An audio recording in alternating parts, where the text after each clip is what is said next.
আল্লাহ সুবহানাহু ওয়া তাআলা ইরশাদ করেছেন, রুবামা ইয়াওয়াদ্দুল্লাযীনা কাফারু লাউ কানু মুসলিমিন। অর্থাৎ কাফেররা একটা সময় খুব আকাঙ্ক্ষা প্রকাশ করবে, আক্ষেপ করবে, হায় যদি তারা মুসলিম হতো। কখন এই আক্ষেপটা করবে কাফেররা?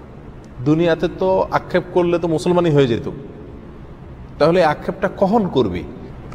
রাইসুল মুফাসসিরিন আব্দুল্লাহ ইবনে আব্বাস রাদিয়াল্লাহু তাআলা আনহু তিনি সহ আরও বেশ অনেক মুফাসসিরদের মতে এখানে উদ্দেশ্য হলো জাহান্নামে নিক্ষেপ করার পর আক্ষেপ করে জাহান্নামীরা এই কথা বলবেন।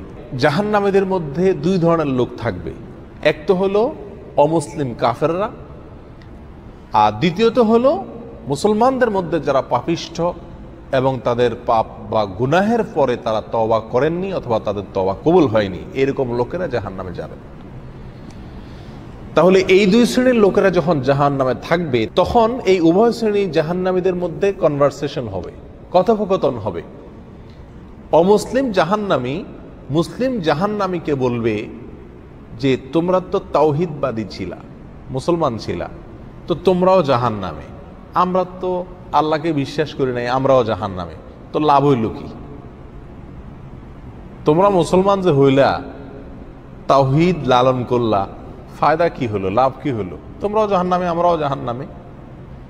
তখন কাফেররা এই কথা বলার পরে আল্লাহ সুবহানাহু ওয়া তাআলার রহমত এবং দয়া উদ্রেক হবে মুসলমানদের প্রতি, আর কাফেরের উক্তির কারণে আল্লাহ সুবহানাহু ওয়া তাআলা রাগান্বিত হবেন যে আমার তাওহীদবাদী বান্দা তাওহীদে বিশ্বাস করত, কিন্তু তার ভুলের কারণে সে জাহান্নামে আসছে, এই জন্য তাকে আজ ছোট করছে কাফিরে। তখন আল্লাহ সুবহানাহু ওয়া তাআলা ওই মুসলমানকে, যে ব্যক্তি আগুনে পুড়ছে, জাহান্নামে পুড়ছে, শাস্তি ভোগ করছে, শুধুমাত্র কাফেরের এই উক্তির কারণে আল্লাহ তাআলা তাকে মাফ করে দিবেন। বলবেন, যাও, তুমি যেহেতু দুনিয়াতে তাওহীদবাদী ছিলে, সেজন্য আজ তোমাকে আমি কি করে দিলাম? ক্ষমা করে দিলাম। ঠিক তখন রুবামা ইয়াওয়াদ্দুল্লাযীনা কাফারু লাউ কানু মুসলিমিন, কাফেররা সেদিন আক্ষেপ করে বলবে, হায় যদি তারা মুসলমান হতো, তাহলে তারাও এখন সাধারণ ক্ষমার আওতায় পড়ে বের হয়ে যেতে পারত। তো এই আয়াত আমাদেরকে কি বোঝাচ্ছে? এই আয়াত আমাদেরকে বোঝাচ্ছে যে মুসলিম যদি অন্যায় করে, অপরাধ করে, যার জন্য সে জাহান্নামে যায়, আল্লাহ সুবহানাহু ওয়া তাআলা চাইলে যেই কোনো সময় তাকে কি করবেন? ক্ষমা করে জান্নাতে প্রবেশ করাবেন। অতএব জাহান্নামে গেলে সে চিরকাল জাহান্নামে থাকবে, এই উক্তি মোটেও কি নয়, সঠিক নয়। রাসূল আকরাম সাল্লাল্লাহু আলাইহি ওয়াসাল্লামের বহু হাদিস পাওয়া যায়, যে হাদিসগুলো থেকে স্পষ্ট প্রমাণিত হয় যে জাহান্নামীদের মধ্যে থেকে যারা মুসলিম, যাদের মধ্যে ঈমান আছে, তাদেরকে আল্লাহ সুবহানাহু ওয়া তাআলা জাহান্নাম থেকে কি করবেন? এক সময় বের করবেন। এবং এই বিষয়ে হাদিস ভুরি ভুরি।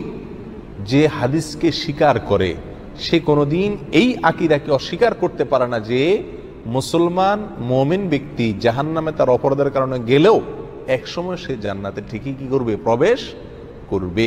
অতএব যে জাহান্নামে যাবে সে চিরকাল জাহান্নামে থাকবে, এটা আহলুস সুন্নাত ওয়াল জামাতের আকীদা নয়, এটা মুতাজিলাদের আকীদা। এই ভ্রান্ত আকীদার উপরে আমাদের সচেতন থাকা উচিত, সাবধান থাকা উচিত।